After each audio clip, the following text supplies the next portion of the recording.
감사합니다. 우리에게 주신 말씀 함께 보도록 하겠습니다. 우리에게 주신 말씀은 룻기 2장 14절에서 23절에 있는 말씀입니다. 오늘 우리에게 주시는 말씀은요, 룻기 2장 14절에서 23절에 있는 말씀입니다.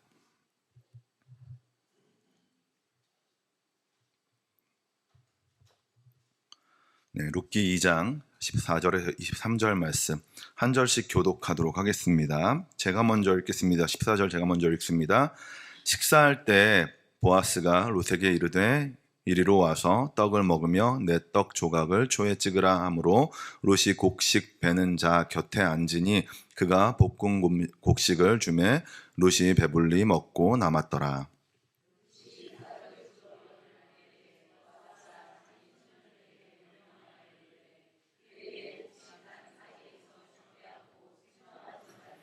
또 그를 위하여 곡식 다발에서 조금씩 뽑아 버려서 그에게 줍게 하고 꾸짖지 말라 하니라.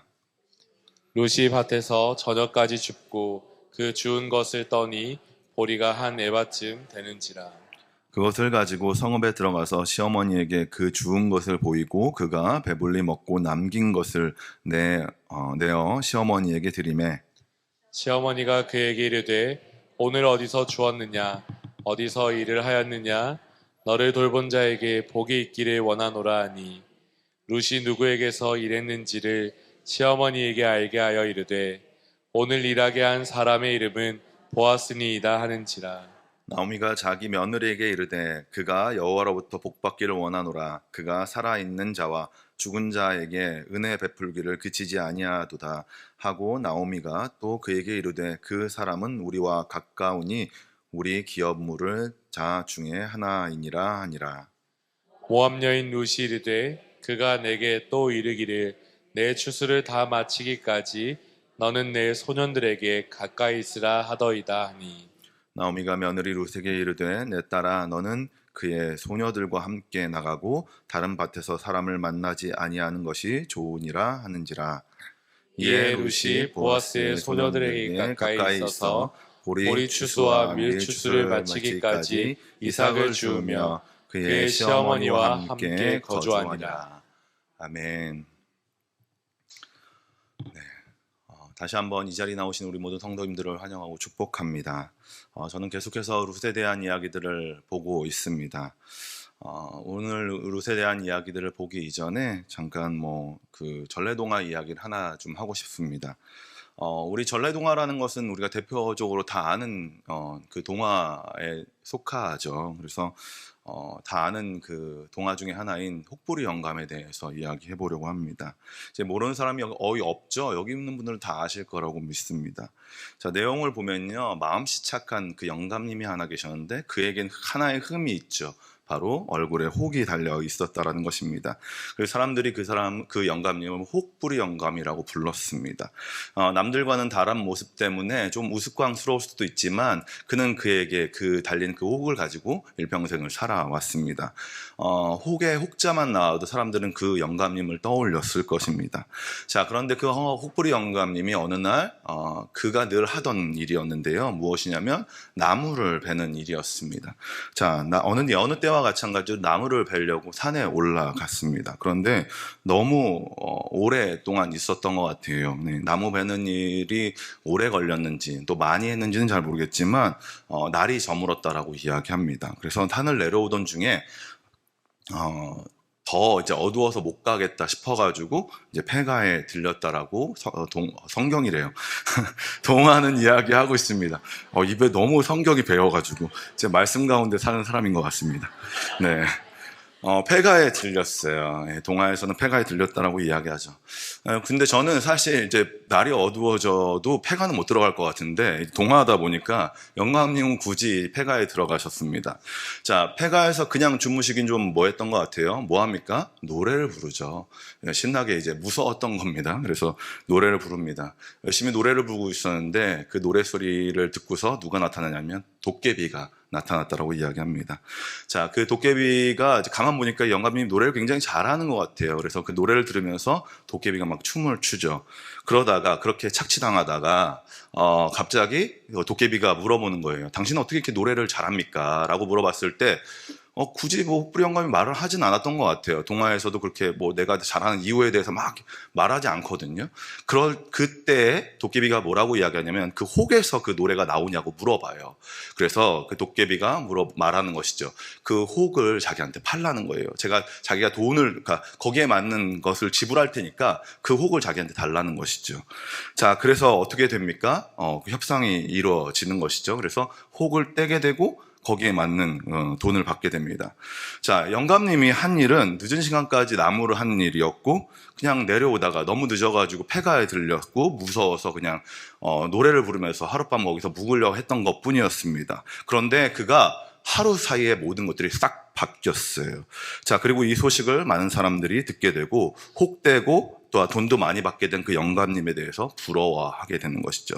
자, 이후에 욕심쟁이 혹부리 영감이 나타나지만 이 이야기는 여기까지만 하겠습니다. 자, 오늘 설교를 준비하면서 이 이야기가 떠올랐어요. 이 혹부리 영감이 떠올랐는데 혹부리 영감에 대한 이야기와 룻과 나오미 그리고 보아스의 상황과 이것이 굉장히 밀접한 관계가 있는 것처럼 보여졌습니다. 강권적인 인도하심으로 혹부리 영감이 혹을 뗐던 것처럼 나오미와 룻은요, 흠과 결점, 이것들이 달려 있었는데 그것들을 떼게 되죠. 어떻게 해요? 자신의 힘으로 뗀 게 아니었어요. 하나님의 강권적인 힘으로 떼어졌습니다. 그리고 세상이 부러워할 만한 것들로 채워지는 모습들.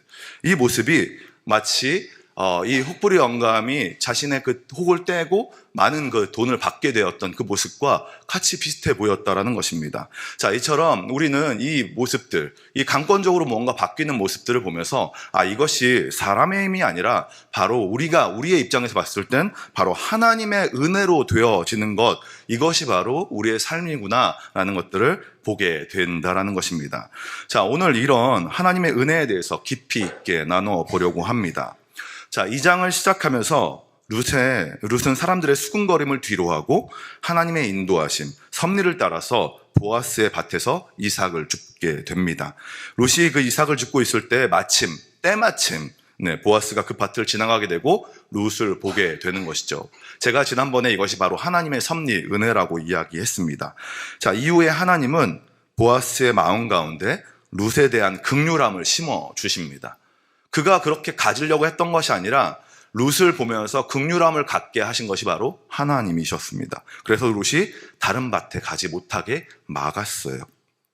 그리고 그곳에서 이삭을 줍게 하고 또한 그 보아스가 부리던 그 소년들, 종으로 부렸던 많은 그 소년들에게 룻을 건드리지 말라라고 막아주면서 보호하는 것이죠.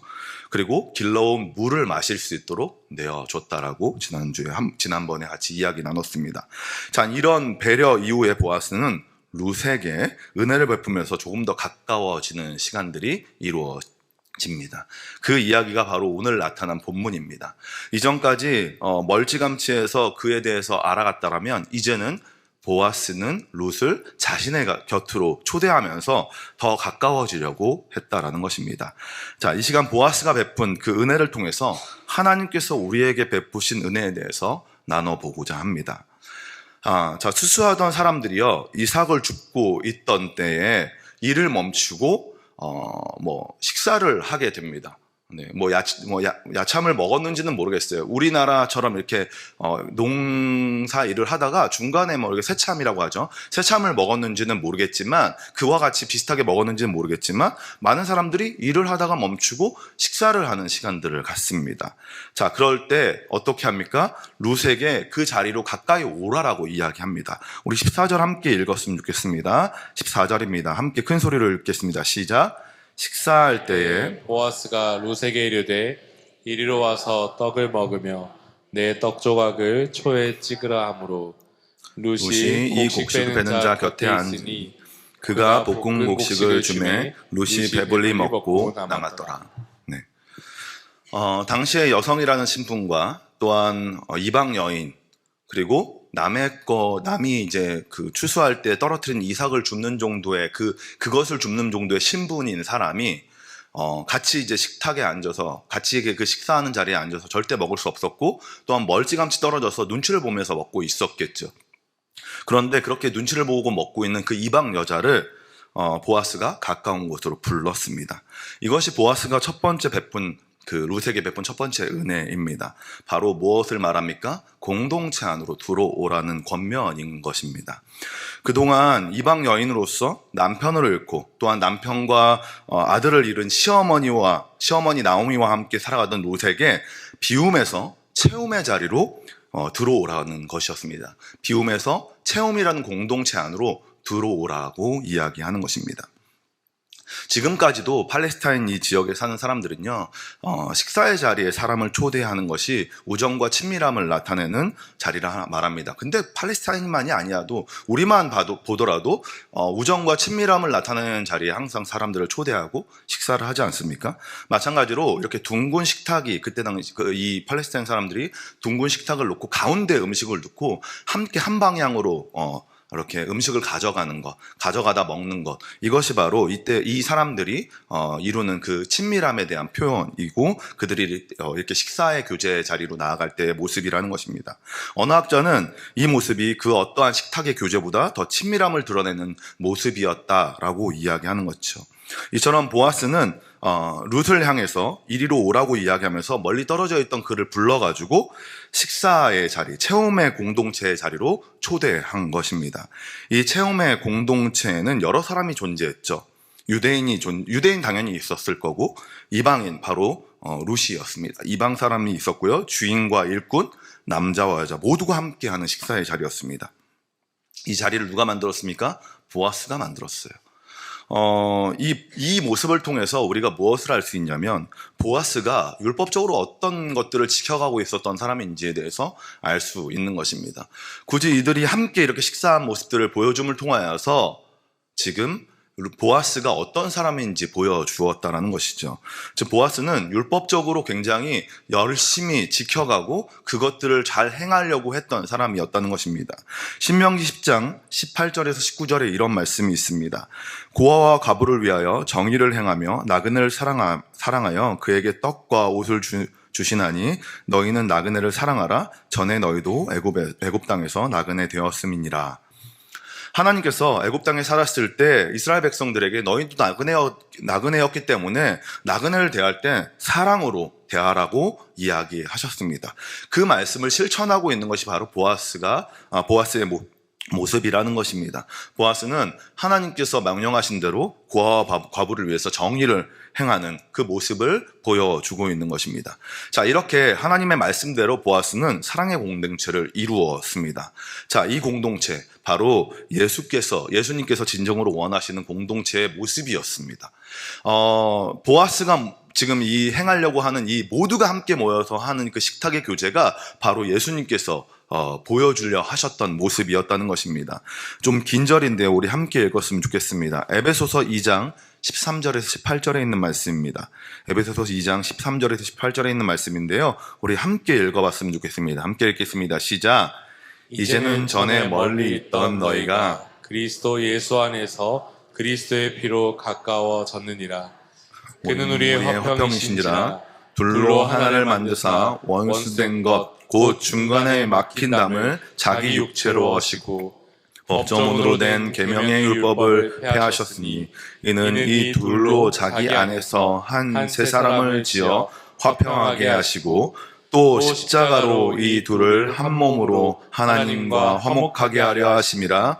원수된 것 십자가로 소멸하시고 또 오셔서 먼 데 있는 너희에게 평안을 전하시고 가까운 데 있는 자들에게 평안을 전하셨으니 이는 그로 말미암아 이 둘이 한 성령 안에서 아버지께 나아감을 얻게 하려 하심이라. 아멘. 예수님이요, 유대인과 이방인 이들을 둘로 나누지 않으시고 하나로 만나게 하시고 그렇게 해서 하나가 되게 하신 그것을 위해서 십자가에 달려 죽으셨습니다. 그렇기 때문에 하나됨 안에는 차별이 없고 순서가 없는 것이죠. 그 예수님의 십자가의 사랑으로 우리 또한 이 공동체 안에 초대를 받았습니다. 세상에서 무너지고 넘어지고 그리고 그 모든 것들을 반복해 하는 그 희망 없이 비움 가운데 살아가는 우리들을요, 예수 그리스도를 통하여서 체험의 자리로 우리를 인도하게 하셨다라는 것입니다. 그 공동체 안으로 우리를 초대하셨다라는 것이죠. 그 초대에 응하셨기 때문에 다 여기 계신 거 아니십니까? 맞으시죠? 네, 그 초대 가운데 응하신 모든 분들이 여기 왔다라고 생각합니다. 그렇기 때문에 우리는요, 또한 소외되어 있는 자들, 이 초대 가운데 응하지 못했던 자들에게 보아스가 그랬던 것처럼 그들이 이곳 가운데로 들어올 수 있도록 전하는 사람들이 되어야 하는 것입니다.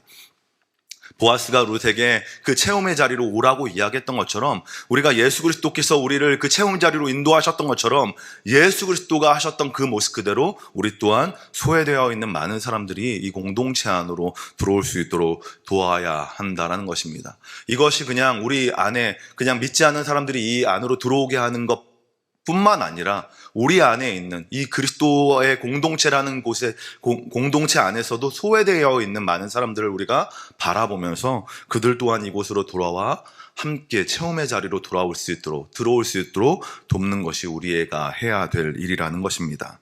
보아스가 보여준 사랑의 초대, 체험의 초대는 결국 세상에서 철저하게 비움을 경험하고 있는 많은 사람들, 또한 우리 안에 있는 많은 지체들, 많은 사람들에게 하나님의 은혜 가운데로 초대하는 그 초대라는 것입니다. 이것에는 차별이 없다는 것들을 우리가 기억했으면 좋겠습니다. 어떤 사람은 되고 어떤 사람은 안 돼. 이렇게 우리가 차별할 수 있는 것이 아니라 모두에게 열려있는, 예수 그리스도께서 그것을 위해 십자가에 달려 죽으셨다는 것을 우리가 기억하면서 모두에게 열려있는 그 바로 체험의 초대이라는 것을 기억하시면서 많은 사람들에게 그 체험의 초대로 초대하시는 모두가 되시길 소망합니다. 그래서 우리가 보아스가 룻을 초대했던 것처럼, 그래서 즉각적으로 그 자리에 왔던 것처럼 우리 또한 예수 그리스도를 따라 이곳으로 와서 즉각적으로 반응하며 이곳에 와 있는 것처럼 많은 사람들이 즉각적으로 예수님의 초대 가운데 올 수 있도록 돕는 우리 모든 성도님들이 되시길 주님의 이름으로 소망합니다. 계속해서 보겠습니다. 보아스의 옆으로 이동한 룻은요, 보아스가 건네는 떡과 볶은 음식을 먹게 됩니다. 우리 14절 한 번 더 읽어보도록 하겠습니다. 14절입니다. 시작. 식사할 때 보아스가 룻에게 이르되 이리로 와서 떡을 먹으며 내 떡 조각을 초에 찍으라 하므로 룻이 곡식되는 자 곁에 앉으니 그가 볶은 곡식을 주매 룻이 배불리 먹고 남았더라. 자, 그동안 비움의 훈련을 받은 이 룻이요, 체험이라는 자리로 이동하게 됩니다. 그리고 보아스가 건넨 음식을 먹게 되는 것이죠. 그것도 적게 먹지 않았습니다. 배불리 먹었다라고 이야기해요. 음식이 남을 정도로 잘 먹게 되었습니다. 이것이 바로 룻이 보아스로부터 받은 두 번째 은혜입니다. 이제 룻은요, 배고프지 않아요. 그리고 앞으로도 배고프지 않을 것입니다. 보아스의 그 인도와 보호 아래 룻은 지금처럼 배불리 먹고 남을 것입니다. 룻이 경험한 그 배불리 먹고 남았더라, 이 말은요, 앞으로 계속 나오미가 계속해서 경험하게 될 은혜의 단어들입니다. 그리고 이것이 룻에게서 그치지 않고 룻을 통해 유다 지파를 넘어 다윗, 그리고 예수 그리스도에게까지 이어지는 것입니다. 또한 예수 그리스도를 넘어 그를 따르는 모든 자들에게 동일하게 전달되어진다라는 것입니다. 예수님은요, 공생의 사역을 하면서 이것을 온전히 드러내셨습니다. 그 사건이 있죠. 어떤 것입니까? 바로 오병이어 사건이 그렇습니다. 하루 종일 이어진 예수님의 그 사역이 저녁쯤 끝나갑니다. 예수님을 따르던 많은 사람들이 배가 고팠습니다. 비온 가운데 있었던 것이죠. 비어있는 상태였습니다. 그때 한 아이가 물고기 2마리와 빵 5개가 있음을 말합니다. 그때 예수님께서 제자들을 통해서 이렇게 말씀하시는 것이죠. 마태복음 14장 18절, 이르되 그것을 내게 가지고 오라 하시고, 보아스가 룻을 자신의 옆으로 부르듯이 예수님은 음식을 자신에게 가지고 오라라고 말씀하시는 것입니다. 자신에게 가지고 와서 자신에게 달라라고 이야기하는 것이죠. 그리고 그것에게 축복합니다. 그랬더니 어떻게 됩니까? 마태복음 14장 20절 다 아는 내용입니다. 다 배불리 먹고 남은 조각을 12바구니에 차게 거두었으며, 룻이 경험한 먹고 배부르며 남는 사건이 예수님을 통해서 이스라엘 백성들에게도 일어났다는 것입니다. 이것이 바로 하나님의 은혜인 것이죠. 세상에서 줄이고 목마른 그리스도인들의 삶에 먹게 하시고 배부르게 하시고 남게 하시는 주님의 은혜가 우리 가운데도 있다라는 것입니다. 우리 성도님들 무엇에 줄여 살아가십니까? 육체적인 배고픔과 목마름 가운데 살아가십니까? 아니면 영적인 배고픔과 목마름 가운데 살아가고 계십니까? 주님은 우리의 필요를 아시고 때에 맞게 우리를 먹이시고 또한 배부르게 하시며 흘려보낼 정도로 많은 것들로 채워주시는 것입니다. 보아스가 룻을 불러서 배부르게 하고 또한 남게 했던 그 은혜를 베풀었던 것처럼 주님은 우리를 부르시고 또한 먹게 하시고 또한 배부르게 하시고 남아서 흘려보내는 자리까지로 우리를 이동시키는 것입니다. 우리가 주님께서 우리에게 그 자리로 오라고 하시고 계십니다. 보아스가 룻을 불렀던 것처럼 예수님께서 우리를 그 자리로 오라고 이야기하는 것입니다. 지체하지 마시기 바랍니다. 환경의 마음을 빼앗기지 않았으면 좋겠어요. 우리의 삶이 지치고 힘들고 내 삶이 복잡하고 내 안에 해야 될 일이 너무 많다고 해서 주님이 부르시는 그 자리에 가지 않는 것, 그러면 우리 안에 체험도 없고 또한 우리 안에 넘쳐 흐르는 것도 없습니다. 우리가 이 모든 것들을 특세 때 느끼지 않았습니까? 우리가 너무나도 피곤하고 어렵다고 해서 그 자리에 나오지 않았다라면 우리는 그 은혜를 받지 못했을 것입니다. 우리가 하나님께서 부르시는 그 자리 가운데로 우리가 이동했기 때문에 우리는 체험을 경험했고 배부르게 됐고 넘쳐 흐르게 됐던 것입니다. 마찬가지로 우리 삶 가운데 주님이 우리를 계속해서 초대하고 계십니다. 체험의 자리로 초대하고 계시는 것입니다. 그 체험의 자리에 우리가 즉각적으로 반응해서 나아가서 정말 주님이 주시는 것들로 하여금 먹고 배부르고 남는 그 은혜를 누리시는 모든 성도님들이 되시길 소망합니다. 마지막으로 보아스가 룻에게 베푼 은혜는 소년들에게 내린 3가지 명령이었습니다. 15절 16절인데요. 함께 읽어보도록 하겠습니다. 15절 16절 함께 읽겠습니다. 시작. 룻이 이삭을 주우러 일어날 때에 보아스가 자기 소년들에게 명령하여 이르되 그에게 곡식단 사이에서 줍게 하고 책망하지 말며 또 그를 위하여 곡식 다발에서 조금씩 뽑아버려서 그에게 줍게 하고 꾸짖지 말라 하니라. 보아스는 소년들에게 명령합니다. 룻이 이삭을 주울 때 곡식단 사이에서 이삭을 줍게 하고 책망하지 말라는 거예요. 꾸짖지 말라라고 이야기합니다. 또한 이삭을 많이 주울 수 있도록 곡식 다발에서 이삭을 떨어뜨리라고 이야기하는 것이죠. 이렇게 명령한 이유가 무엇입니까? 이런 일이 일어나기 때문에 그래요. 이방 여인, 특별히 이삭을 줍는 많은 사람들이 그거 주울 때 많은 사람들에게 욕을 먹는 것이죠. 책망받는 거예요. 또한 너무나 적게 줍는 겁니다. 그것을 잘 알았기 때문에 보아스는 소년들에게 그 일에 반대로 그를 책망하지 말고 꾸짖지 말고 또한 오히려 더 많이 주울 수 있도록 해주라는 것이었습니다. 보아스의 소년들에게 한 이 명령을 통해서 우리는 보아스가 정말 그를 얼마나 생각하고 있는지 보게 하는 것입니다. 보아스는 룻이 그런 취급을 받지 않도록 막아주고 지켜주려고 하는 것이죠. 그리고 먹고 배부르고 남게 하기 위해서 그 일이 끊어지지 않도록 해주는 것입니다. 그 모습을 보여주는 것이 바로 보아스의 은혜의 모습이라는 것이죠. 은혜라는 것은요, 고맙게 베풀어서 주신 은혜의 혜택을 말합니다. 전적으로 타락한 인간이 구원을 받을 아무 조건이 없는데 하나님의 크신 사랑으로 타락한 인간들 사이에서 구원의 계획을 세우시고 또한 예수 그리스도를 통해서 예수 그리스도의 그 십자가의 그 달려 죽으심을 통해서 그 값을 지불하시고 그것으로 하여금 많은 혜택을 누리게 하는 것, 그것이 바로 성령님을 통해서 우리에게 그 혜택을 누리게 하는 것, 그것이 바로 하나님의 은혜라는 것입니다.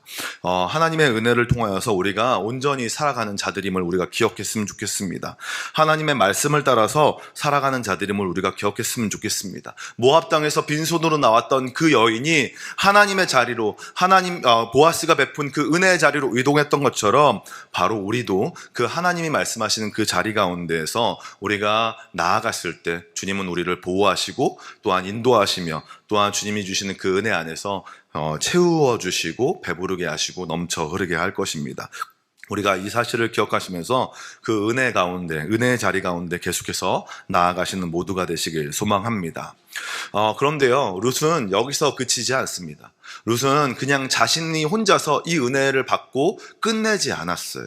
룻이 그냥 본인 스스로만 그것들을 가지고서 살아가지 않았습니다. 어떻게 합니까? 19절에 있는 것처럼 그것들을 가지고 집으로 나아가는 것이죠. 19절 함께 읽어보도록 하겠습니다. 함께 읽겠습니다. 시작. 시어머니가 그에게 이르되 오늘 어디서 주었느냐? 어디서 일을 하였느냐? 너를 돌본 자에게 복이 있기를 원하노라 하니 룻이 누구에게서 그의 일했는지를 시어머니에게 알려 하여 오늘 일하게 한 사람의 이름은 보아스니이다 하는지라. 아멘. 룻은 자신에게 주어진 이 은혜를요, 그냥 자신만 먹고 끝내지 않았습니다. 어떻게 했습니까? 잘 먹고 남은 것들을 가지고서 집으로 가져가서 누구에게 줍니까? 나오미에게 주는 것이죠. 우리가 받은 은혜를 우리만 누려서는 안 되는 것입니다. 우리가 그냥 우리끼리 받고 나서 우리끼리 즐거울 수 있죠. 너무 좋지 않습니까? 지난주 우리가 특세를 누리면서 너무나도 즐거웠어요. 그런데 우리가 그렇게 우리끼리만 여기서 특세를 즐기고 누렸다라고 한다면 절대로 그냥 그거 안에서 그냥 거기서까지만 끝냈을지도 모르겠습니다. 하지만 우리가 너무나도 잘 알기에 그 사랑을 전하고 또한 우리 밖에 나가서 함께 그것들을 나누고 함께 서로 교제하는 시간들, 또한 우리가 그것들을 또 나누기 위해서 영상을 만들고 많은 사람들에게 보여주면서 우리가 받았던 은혜들을 이렇게 나누었던 시간들, 그 시간들이 통해서 또한 그 은혜들을 흘려보냈던 것이죠. 우리가 우리의 삶에서 우리에게 주어진 그 은혜들을 우리에게만 머무르게 하는 것이 아니라 룻이 나오미에게 전했던 것처럼 우리 삶 가운데서도 그 전함이 계속해서 이어져야 한다라는 것입니다. 모든 것이 우리 힘으로 되진 않습니다. 성령 하나님의 그 인도하심, 그리스도와의 영적 연합이 있을 때 그 일들이 이루어지는 것이죠. 그렇기 때문에 우리는 이 받은 은혜를 가지고서 흘려보내기 위해서 성령 하나님을 찾고 또한 주님의 그 은혜들을 우리가 기억하며 하나님과 함께하기 위해서 늘 깨어서 기도해야 한다라는 것입니다. 룻은 자신이 받은 은혜를 통해서 나오미에게 그 은혜를 또한 전해주고 보여주었습니다. 또한 여기서 끝나지 않았어요. 사실은 그렇게 그냥 곡식을 나눠주는 것뿐만이 아니라 어떤 것을 하게 됩니까? 19절 맨 마지막에 뭐라고 이야기합니까? 보아스니다라고 이야기합니다. 자신이 누굴 만났는지 보아스라고 이야기하는 것입니다. 이것이 무엇을 말하는 것이냐면 나오미로 하여금 그 보아스라는 사람을 생각나게 하고 그 보아스가 바로 기업을 물을 자, 자신의 룻을 통하여서 대를 이어갈 수 있게 하는 그 사람인 거에 대해서 깨닫게 했다라는 것입니다. 이것이 바로 하나님께서 계획하신 일이고 하나님께서 베푸신 은혜이며 하나님께서 또한 이 모든 그 계획하심을 이어가게 하는 그 장치들이었습니다. 이 모든 일들이 우리 가운데도 계속해서 이루어지게 되는 것이죠. 하나님께서 우리에게 은혜를 베푸시고 그 은혜를 통하여서 많은 사람들에게 흘려보낼 수 있도록 여러 가지 장치들을 허락하셨습니다. 그 장치들이 우리 가운데 어떤 모습으로 나타날지 모르겠습니다. 우리의 삶을 통하여 나타날 수도 있고요. 우리가 또한 우리의 입술로 많은 사람들에게 전할 수도 있습니다. 그런데요, 우리가 보여줄 은혜들이 꼭 있다는 것들을 기억했으면 좋겠습니다. 우리가 받은 은혜에서 멈추는 것이 아니라 우리가 받은 은혜를 넘어서 보여줄 은혜가 있다는 것들을 기억하면서 세상 가운데 룻이 그랬던 것처럼 빛을 비추는 사람의 모습으로 살아가시는 모두가 되시길 소망합니다. 설교를 마무리하겠습니다. 룻은 보아스를 만나게 되고 그 은혜를 입어 비움에서 채움의 자리로 나아가게 되었습니다. 그녀가 한 것은 믿음을 가지고 어둠의 자리에서 일어나 빛의 자리로 이동한 것뿐이었습니다. 그가 그 자리로 이동했을 때 비로소 은혜를 받았고 그 은혜를 통해서 많은 이들이 은혜를 보게 되었습니다. 사랑하는 성도 여러분, 우리는 하나님의 은혜를 받은 사람들입니다. 믿으십니까? 비움에서 채움의 자리로 나온 자들입니다. 믿으십니까? 우리가 이 받은 은혜 또한 채움을 경험한 이 자리 안에서 우리가 또한 멈춰 있는 것이 아니라 그 채움의 자리에서 또 다른 채움의 자리로 나아가 또한 많은 비움의 자리로 나아가 그 채움을 경험할 수 있도록 돕는 자들이 되었으면 좋겠습니다. 우리가 은혜를 입었기 때문에 그 은혜의 맛을 압니다. 그 은혜의 맛을 알기 때문에 비움 가운데 있는 자들에게 그 맛을 전할 수 있는 것입니다. 우리에게서 멈춰 있는 것이 아니라 우리에게서 끝나는 것이 아니라 주님이 보여주셨던 보아스로 하여금 룻에게 보여주었던 그 맛, 예수 그리스도를 통해서 우리에게 보여주셨던 그 맛, 그 은혜의 맛을 우리가 알고 그 은혜의 맛을 보여주는 우리 모든 성도님들이 되시길 소망합니다. 주님께서 우리에게 그 일을 하라고 부르셨습니다. 우리가 그것들을 기억하면서 그 일이 우리를 통하여서 이루어질 수 있도록 늘 깨어 기도하며 주님을 바라보시는 모든 성도님들이 되시길 주님의 이름으로 축원합니다.